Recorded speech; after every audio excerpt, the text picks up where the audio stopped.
ஒரு ரட்சிக்கப்பட்ட ஒரு ஆவிக்குரிய மனுஷனுடைய நிலையில வெளியரங்கமாய் நல்ல ஆராதனையிலே அவன் கடந்து போகலாம், வெளியரங்கமாய் நல்ல ஊழியத்தின் ஊடாக கடந்து போகலாம், வெளியரங்கமாய் அவனுடைய ஆவிக்குரிய வாழ்க்கையிலே நல்ல நிலைகளை அநேக மக்களுடைய கண்கள் பார்க்க முடியும். ஆனா அந்தரங்கத்தை பார்க்கக்கூடிய கர்த்தர் சொல்லுகின்றார், மனுஷன் பார்க்கிற வண்ணமாய் நான் உங்களை பார்க்கிறதில்லை, மனுஷன் உங்களை ஆராய்ந்து நோக்கக்கூடிய வண்ணமாய் நான் உங்களை பார்க்கிறதில்லை, மனுஷன் முகத்தை பார்ப்பான், கர்த்தராகிய நானோ உங்கள் உள்ளத்தின் ஆழத்தை பார்க்கிறேன். அந்த உள்ளத்தின் ஆழத்தில் காணப்படக்கூடிய நிலைகள் அவைகள் எல்லாம் ஆண்டவராகிய தேவனுக்கு முன்பதாக பரிசுத்தமாக்கப்படாத நிலங்களாய் இருக்கிறது உண்டானால், அற்புதமாக்கப்படாத நிலங்களாய் இருக்கிறது உண்டானால், தேவன் அவைகளை வேண்டாம் என்று சொல்லி அருவருக்கிறதை பார்க்க முடியும். இந்த உலகத்துல வாழக்கூடிய ஒரு வாழ்க்கை, இந்த உலகத்துல வாழக்கூடிய ஒரு வாழ்க்கையில நம்ம வாழக்கூடிய வாழ்க்கை உள்ளும் புறமும் ஒரே மாதிரியான வாழ்க்கை வாழ வேண்டும் என்று கர்த்தர் நமக்கு சொல்லுகின்றார். ஆனா நம்ம செய்யக்கூடிய காரியம் என்ன? ஒரு மாய்மாலமான வாழ்க்கை. வெளியே ஒரு நடை, உள்ள ஒரு நடை, வெளியே ஒரு வாழ்க்கை, உள்ள ஒரு வாழ்க்கை. இந்த மாதிரி அதாவது கான்ட்ரவர்சியாக வாழக்கூடிய ஒரு வாழ்க்கையினுடைய நிலையை தேவனுக்கு அருவருப்பானது. ஒரு மனுஷன் எப்படி இருக்கணும்? உள்ளும் புறமும் ஒரே மாதிரியாய் தன்னுடைய வாழ்க்கையை அமைத்துக் கொள்ள வேண்டும். இயேசு இந்த உலகத்திலே வாழ்ந்த பொழுது வெளியே எதை பேசினாரோ அதைத்தான் அவர் தன்னுடைய வாழ்க்கையிலே அந்தரங்கமான வாழ்க்கையிலும் செயல்படுத்த ஆரம்பித்தார். ஆனா இன்றைக்கு நம்முடைய நிலையை நம்ம வந்து பார்க்கும்போது நம்முடைய நிலைகள்ல பரிசுத்தவான் இவ்விதமான ஒரு நல்ல ஒரு பாட்டை எழுதியிருக்கிறார். அவர் சொல்றாரு பாருங்க, என்னுடைய உள்ளத்திற்குள்ளாக சொல்ல முடியாத அலங்கோலங்களை பார்க்கிறேன். அவர் சொல்றாரு, பரிசுத்தர் கூட்டம் நடுவில் அந்த பாட்டில் அவர் என்ன சொல்றாரு பாருங்க, யாரும் பார்க்காத உள்ள இருக்கக்கூடிய அலங்கோலங்களை பாருங்க ஆண்டவரே. ஒவ்வொரு மனுஷனுடைய வாழ்க்கையினுடைய நிலையை பார்க்கும்போது வெளியே நல்ல தோற்றம், வெளியே நல்ல ஒரு நிலை, வெளியே நல்ல ஒரு ஜெபிக்கக்கூடிய ஒரு வாழ்க்கை, வைராக்கியமாய் வாழக்கூடிய ஒரு வாழ்க்கை, ஆனா அந்தரங்கத்துல இன்னும் ஒரு நிலை. இதைத்தான் ஆண்டவராகிய தேவன் பேசும்போது என்ன சொல்லுகின்றார்? மாயக்காரராகிய பரிசேயர் மாதிரி சதுசேயர் மாதிரி இருக்காதீங்க. அவங்க தான் ரெட்ட வேஷம் போடக்கூடியவங்க, வெளியே ஒரு மாதிரி உள்ள ஒரு மாதிரி வாழக்கூடியவங்க. உங்களுடைய வாழ்க்கை அவர்களை போல இருக்கிறது உண்டானால் நீங்களும் வரக்கூடிய அழிவுக்கு தப்புவிக்கப்பட முடியாது என்று கர்த்தர் தம்முடைய வார்த்தையில தீர்க்கமாய் பேசுகின்றார். அப்ப வாழக்கூடிய வாழ்க்கை எப்படி வாழணும்? தேவனுக்கு என்று ஒப்பு கொடுக்கப்பட்டிருக்கக்கூடிய ஒரு காரியத்துல ஒரு துளி கூட, 1% கூட அல்லது 0.1% கூட உலகத்திற்கு நீங்கள் ஒருபோதும் இடம் கொடுக்க கூடாது. கர்த்தருக்கு என்னைக்கு நீங்க ஒப்பு கொடுத்துட்டீங்களோ, ஒப்பு கொடுத்தப்பட்ட பிறகு உங்களுடைய வாழ்க்கையினுடைய ஒரு விஷயத்தை கூட உங்களுக்காக நீங்கள் எடுக்கக்கூடாது. நீங்க எடுத்துட்டீங்கனாலே கர்த்தருக்கு விரோதிகளாய் நீங்க மாற்றப்படுங்க. அந்த விக்கிரகம் அதை தான் சொல்ல ஆரம்பிக்கிறது. அந்த நாட்களிலே காணப்பட்டிருக்கக்கூடிய ஜனங்களுடைய நிலைகளை பார்க்கிறோம். ஆண்டவராகிய தேவனுக்கு என்று ஒப்பு கொடுத்த தங்களுடைய வாழ்க்கையினுடைய நிலைகளை எல்லா ஜனங்களும் அப்போஸ்தலருடைய பாதத்தில் கொண்டு போய் படைச்சான். எல்லா பொருளையும் விற்று அப்போஸ்தலருடைய பாதத்தில் கொண்டு போய் படைச்சான். நமக்குள்ள ஏற்ற தாழ்வுகள்லாம் இருக்கக்கூடாதுப்பா.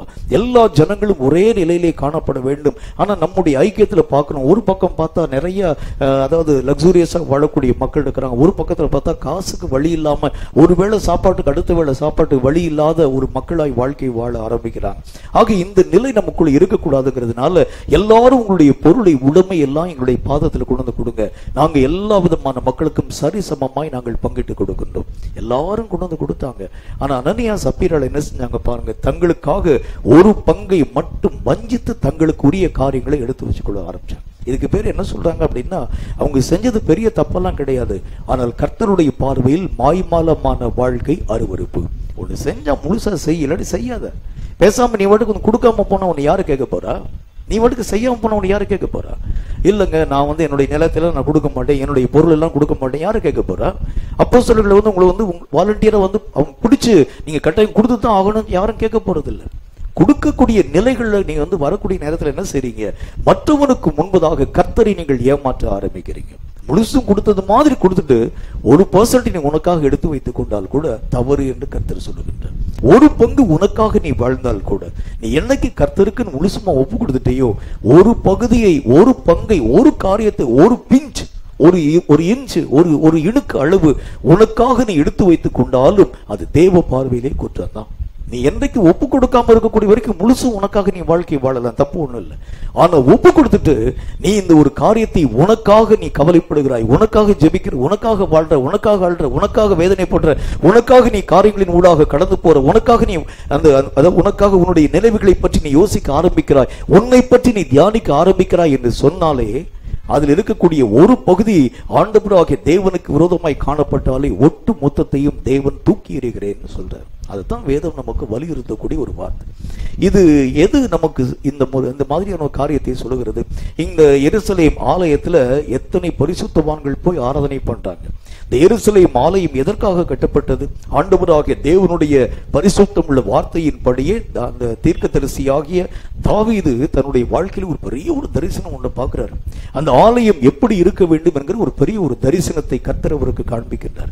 அந்த ஆலயத்தை பற்றி எல்லா விதமான காரியங்களை அந்த சாலமோனோடு கூட அந்த ராஜாவாகிய அந்த தாவீது பேசுகின்றார். கர்த்தருடைய ஆலயத்தினுடைய தன்மைகளை பார்த்திருக்கிறேன், அதனுடைய நிலைகளை பார்த்திருக்கிறேன். அதற்காக என்னால் ஆன மட்டும் இருக்கக்கூடிய எல்லா விதமான பொக்கிஷங்கள் இருக்கக்கூடிய சொத்துக்களை எல்லாம் நான் சேர்த்து வச்சிருக்கிறேன்.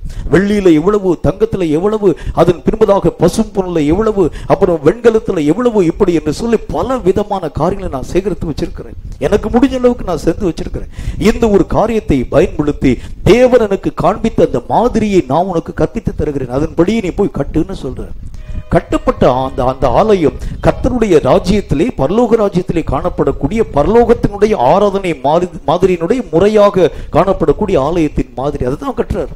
கட்டக்கூடிய இந்த ஆலயத்தை கட்டி முடிச்சுட்டு, அப்ப இந்த கட்டக்கூடிய ஆலயம் யாருக்காக கட்டியிருக்கிறாரு, எதுக்காக கட்டியிருக்கிறாரு? நீங்களும் கொஞ்சம் யோசிச்சு பார்த்தீங்கன்னா, கட்டப்பட்டிருக்கக்கூடிய ஆலயம் சாலமோனுக்காக கிடையாது, யூத ஜனங்களுக்காக கிடையாது.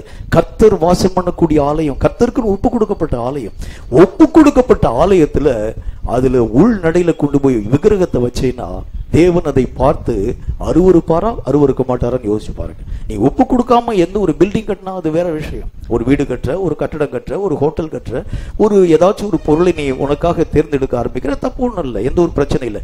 கர்த்தருக்கு நீ கட்டி முடிச்சுட்டு அதுல ஒரு இடத்துல கொண்டு ஒரே ஒரு விக்கிரகத்தை கொண்டு நாட்டி வச்சேன்னா தேவன் அதை எப்படி ஏற்றுக்கொள்வார்? தேவன் உன்னை எப்படி அங்கீகரிக்க ஆரம்பிப்பார்? இதுதான் அந்த நாட்களிலே காணப்பட்ட எருசலேம் மக்களுடைய, இஸ்ரவேல் மக்களுடைய நிலை. அதே மாதிரி நிலை தான் இன்றைக்கு நம்முடைய வாழ்க்கையினுடைய நிலையும் காணப்பட ஆரம்பிக்கிறது. நீங்களும் கொஞ்சம் உங்களுடைய வாழ்க்கையை கொஞ்சம் டர்ன் பண்ணி பார்த்தீங்கன்னா, ஒரு நாளிலே கர்த்தருக்கு எவ்வளவு நேரத்தை நாம் செலவு பண்ணுகிறோம் யோசிச்சு பார்த்தீங்கன்னா ரொம்ப ஆச்சரியமா இருக்கும். கர்த்தருக்கு நம்முடைய நேரமெல்லாம் போக எஞ்சின நேரத்தை கொண்டு போய் கொடுப்போம்.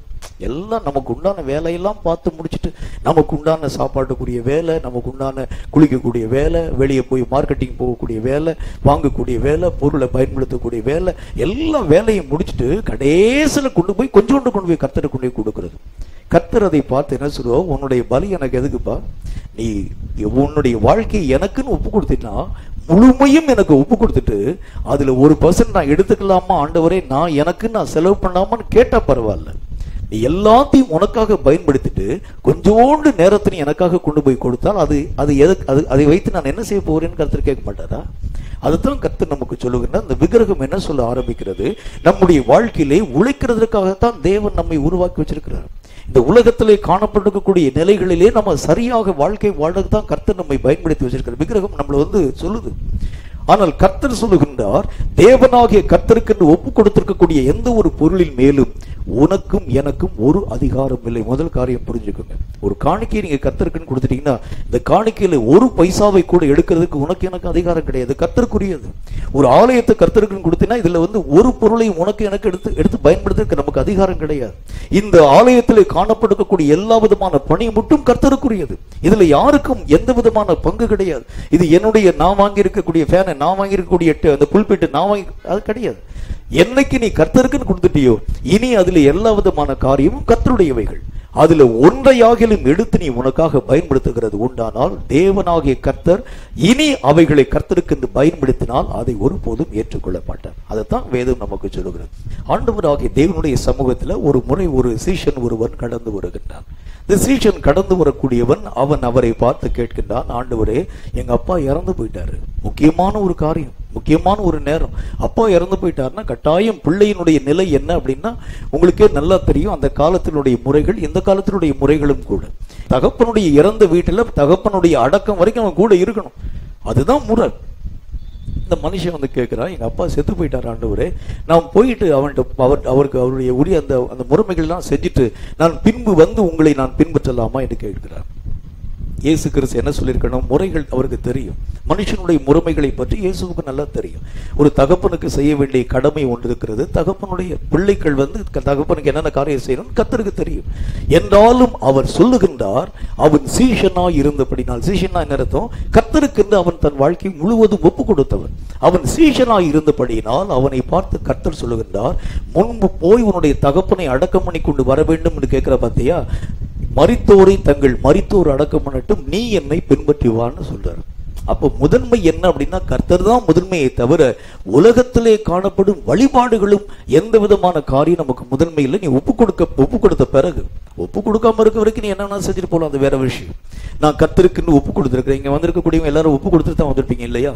இல்ல சும்மா நம்ம ஒரு டைம் பாசிக்காக உட்கார்ந்துருக்கிறோமா? இல்ல, எல்லாரும் ஒப்பு கொடுத்து வந்திருக்கிறோம் என்றால், ஒப்பு கொடுக்கப்பட்டவன் ஒவ்வொருவனும் கர்த்தருக்கே சொந்தமானவன். அவன் தனக்கு உரிமையானவன் கூட கிடையாது. தன்னுடைய இஷ்டத்தின்படி செய்யக்கூடிய ஒரு தன்மையை கூட அவன் தன்னுடைய வாழ்க்கையில யோசிக்க கூடாது. இப்ப இதுலதான் இந்த விக்கிரகம் என்ன செய்கிறது? கொஞ்சம் கலப்பை உருவாக்குகிறது. என்னப்பா எப்ப பார்த்தாலும் 24 hours ஆண்டவருடைய சமூகத்தில் உட்கார்ந்துட்டே இருந்தீங்கன்னா உனக்கு உண்டான வேலையை நீ செய்ய வேண்டாமா? உனக்கு உண்டான காரியத்தை நீ செய்ய வேண்டாமா? உனக்கு உண்டான வழிகளை நீ வாய்க்க பண்ண வேண்டாமா? உன்னுடைய வீட்டில் அவ்வளவு பிரச்சனை இருக்கிறது, இவ்வளவு பிரச்சனை இருக்கிறது, இவ்வளவு கஷ்டம் இருக்கிறது, இவ்வளவு வருத்தம் இருக்கிறது. கர்த்தருடைய ஊழியத்தை செய்யும்படிக்காக மணப்படை வீடு என்கிற ஒரு சின்ன ஒரு கிராமம் இங்க பக்கத்துல இருக்கிற சாந்தி நகர் பக்கத்துல இருக்கிறது. ஆரம்பத்துல நான் இந்த பகுதியில் வந்த அந்த நாட்கள்ல அங்க இருக்கக்கூடிய ஒரு CSI திருச்சபைக்கு என்னை அழைத்திருந்தார்கள் பேசும்படிக்காக. நான் கடந்து போயிருக்கிறேன். கடந்து போகக்கூடிய நேரத்தில் அப்பதான் முதல்ல அந்த ஊருக்கு போறேன். அது ஒரு சின்ன கிராமம். இங்க இருந்து போறதுக்கு பஸ்ல எல்லாம் போகல, சைக்கிள்லேயே போயிட்டோம். சாந்தி நகர்ல தான் அப்ப நான் இருந்தேன். அங்கிருந்து பக்கம் தான், சைக்கிள்லேயே போயிட்டோம். ஒரு 4-5 நபர்கள் நாங்கள் கடந்து போயிடும். அந்த சபை போதகர் அவர் ஒரு இராணுவத்தில் இருந்து ரிட்டையர்ட் ஆகி வந்து அப்புறம் போதகராக வந்திருக்கிறார். அந்த சபையில் இருக்கக்கூடிய அந்த மனுஷன் உட்கார்ந்துருந்த உடனே எங்களை பார்த்த உடனே பேசினார். என்றாலும் அவருடைய முகம் சற்று வாடலாக இருந்தது. நான் அவரை பார்த்து கேட்டேன், என்னையா இது கன்வென்ஷன் கூட தானே ஏற்பாடு பண்ணியிருக்கீங்க, ஏன் ஒரு மாதிரி சோர்ந்து போய் உட்காந்துருக்கிறீங்க? இல்லையா, நம்ம ஊழியத்தை நம்ம செஞ்சு முடிப்போம், ஊழியத்திற்குரிய காரியங்களை நம்ம செய்து முடிக்க வேண்டியது அவசியம். 3 நாட்கள் கன்வென்ஷன். இது நாங்கள் 2 நாள் பேசிட்டோம், இது 3வது நாள்னு வச்சுக்கோங்க, அதான் கடைசி நாள். அன்றைக்கு அவருடைய முகம் ரொம்ப வாடலாக இருந்தது. அவரை பார்த்து கேட்டபோது அவர் சொன்னார், இல்லை பிரசங்கம் முடியட்டும், என் மீட்டிங் முடியட்டும், என்னுடைய சில பிரச்சனைகளை உங்களோட கூட நான் பகிர்ந்து கொள்ள வேண்டும் என்று ஆசைப்படுகிறேன்னு சொன்னார். சரின்னு சொல்லிட்டு கூட்டமும் நடந்தது. கூட்டத்தில் அவர் முன்பதாக நின்றார். அந்த பாடல்கள் எல்லாம் நடத்தப்பட்டது. கர்த்தருடைய ஊழியத்தினுடைய காரியங்களை பற்றி அறிவுறுத்தினார், நன்றிகள் எல்லாம் சொன்னார். கடைசி நாள் இறுதி நாள் பிரசங்கம் முடிந்தது. எல்லாம் முடிச்ச பிறகு அந்த ஸ்டேஜில் அனௌன்ஸ்மெண்ட் பண்ணக்கூடிய நேரத்தில் அந்த அய்யர்வாள் முன்பதாக நின்று ஒரு வார்த்தை சொன்னார். நான் உங்களுக்கெல்லாம் சொல்ல வேண்டிய ஒரே ஒரு காரியம் ஒன்று உண்டு. இன்றைக்கு காலை வேளை என்னுடைய தகப்பனார் இறந்து போய்விட்டார். கிராமத்தில் அப்பா இறந்து போயிட்டாங்கன்னா கூட்டத்தை கேன்சல் பண்ணிடுவாங்க, உங்களுக்கு தெரியும் இல்லை? கூட்டம் நடத்த விடாம ஆக்கிடுவாங்க. என்னுடைய தகப்பனார் இறந்து போனதை யாருக்குமே சொல்லாம கர்த்தருடைய ஊழியம் நிறைவாக்கப்பட வேண்டும், அதுதான் எனக்கு முக்கியம். இந்த ஊழியம் நடந்து முடிஞ்ச பிறகு என்னுடைய தகப்பனாருடைய சாவை நான் சொல்லிவிடுகிறேன் என்று சொல்லி அதுவரைக்கும் என்னுடைய துக்கத்தை எல்லாம் அடக்கி வைத்துக் கொண்டேன். சகோதரன் என்கிட்ட பேசினாரு. என்ன பேசினாரு? என்னையா இன்னைக்கு உங்க முகம் ஒரு மாதிரி இருக்கிறது என்று சொல்லி பேசும்போது எனக்கு கண்களிலே கண்ணீர் வந்தது. எங்க அப்பா என்னை பார்த்து வளர்த்த எங்க அப்பா செத்து போயிட்டாரு. வீட்டுக்குள்ள உள்ள அறைக்குள்ளாக அவருடைய அந்த இறந்து போன அந்த சடலத்தை உள்ள போட்டு நான் டோரை லாக் பண்ணிட்டு வெளியே உட்கார்ந்து இருக்கிறேன். அந்த ஹாலில் தான் உட்கார்ந்து பேசி கொண்டு இருக்கிறோம். ஏன் ஐயா இன்னைக்கு உங்களுடைய முகம் நாடி வேறுபட்டு இருக்கிற, ஏன் கஷ்டமா இருக்கிறீங்கன்னு சொல்லி சகோதரன் கேட்ட பொழுது கண்ணீர் பொங்கி வரக்கூடிய நேரத்திலும் கூட என்னை கட்டுப்படுத்திக் கொண்டு கூட்டம் முடிந்த பிறகு என்னுடைய கவலையை ஷேர் பண்ணிக்கிறீர்கள் என்கிறதை பற்றி நான் பேசினேன். என்னுடைய கவலை என்ன? மரித்து போன என்னுடைய தகப்பனுடைய சடலம் உள்ளே இருக்கிறது, வெளியே நான் கன்வென்ஷன் கூட்டம் நடத்தினேன், அதுதான் என்னுடைய கவலை என்று சொன்னார். நீங்களும் நானுமா இருந்தா என்ன செஞ்சிருப்போம் யோசிச்சு பாருங்க. கொஞ்சம் நீங்களா யோசிச்சு பாருங்களேன். நம்முடைய நிலைன்னா நம்ம என்ன செஞ்சிருப்போம்? உள்ள செத்து போன ஒரு ஆளை உள்ள வச்சுட்டு உங்களால வெளியே சந்தோஷமா கூட்டம் நடத்த முடியுமா? அதுதான் கர்த்தருடைய ஒப்பு கொடுக்கப்பட்ட மனுஷனுடைய நிலை. நீ உனக்காகவும் எனக்காகவும் வாழும்படிக்காக தேவன் உன்னை விலைக்கிரயமாய் வாங்கல. கர்த்தராகிய தேவன் வாங்கினதற்கு ஒரு நோக்கம் உண்டு. நீ முழுக்க என்னுடைய கரத்திலே ஒப்பு கொடுக்காம போகலாம். அவனை ஆண்டவராகிய தேவன் ஒரு பொருட்டாக நினைவு கூறுறது கிடையாது. அவர் அக்செப்ட் பண்றது கூட கிடையாது. அதை பற்றி யோசிச்சு கூட பார்க்கறது கிடையாது. அவன் ஆடுக்கு போவான், அதை பத்தி கேர் பண்றது இல்லை. ஆனால் எவன் ஒருவன் தேவனுக்கு என்று முழுவதும் ஒப்பு கொடுத்தாலும் அவன் கடைசி வரைக்கும் தேவனாகிய கர்த்தரை மட்டும்தான் முதன்மையாக தன்னுடைய வாழ்க்கையிலே பார்க்க வேண்டியது அவசியம்.